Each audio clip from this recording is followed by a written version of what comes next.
time, no one can argue that the internet hasn't made life easier.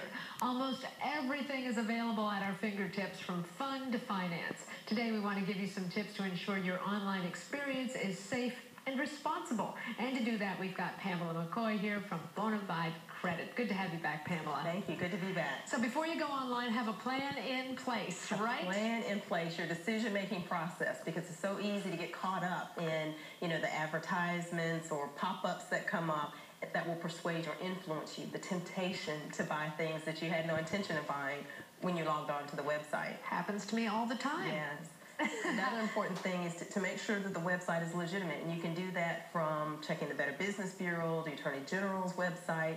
And another key thing is to make sure when you're purchasing from any website that it's secured.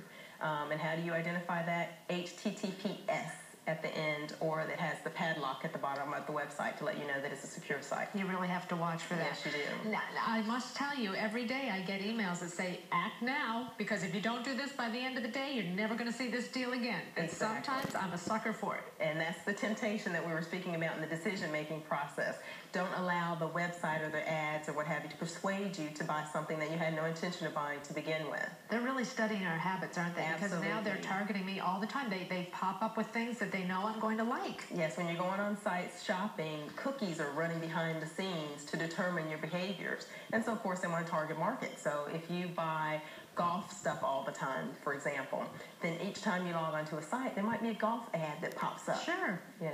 And sometimes it's happened to a lot of people. They sign up for something. They're not really sure what it is, because it'll take you to other places. Exactly. The next thing you know, you've got a membership fee, or you've automatically been renewed, and you have no idea what's happening. And then you see this bill show up on your Visa, and you go, how'd that happen? And sometimes it's because we're so aggressive in our online. A pop-up came up, and when you clicked, you actually clicked on the pop-up, which took you to the alternate site as opposed to the site that you thought that you were on. Okay, let's talk about brick to click. What do you mean by that? Brick to click, and that's related to banking.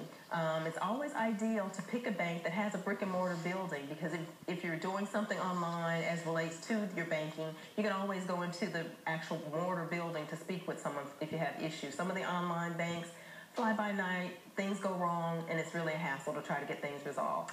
We've all seen an email, most of us anyway, that said, I have pictures for you to see. And we go, and the first thing instinct is, oh, who sent me a picture? Exactly. Well, it's not anybody you know.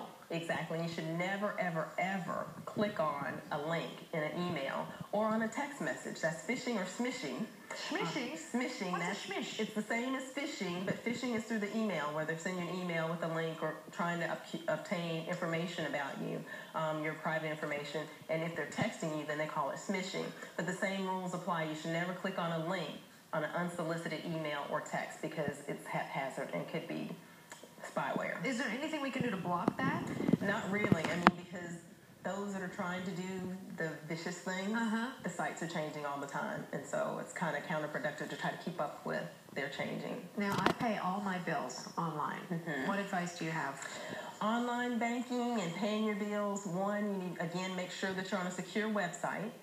So if you're at a coffee shop or what have you, those sites are public. So I wouldn't recommend paying bills when you're at a coffee shop or the library, some of these public networks. And you always have to be cautious of people who are shoulder surfing.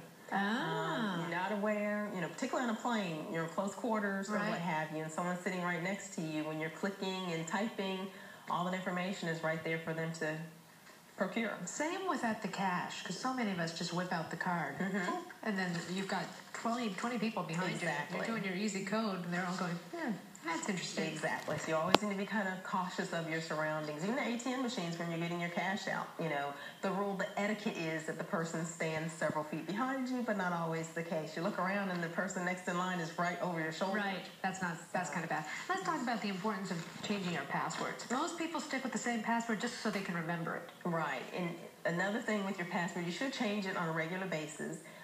Most IT folks will tell you that 16 characters or more is a stronger password. And a lot of websites will give you the green bar as to the strength of your password. And more so than like a month and a date, it should be a mixture of capital versus lowercase versus numbers. And ideally, it's a phrase. Okay. There's not going to be any 16 letters for me. Pamala McCoy, thank you very, very much. Thank you. We'll be right back with more Daytime. Stick around.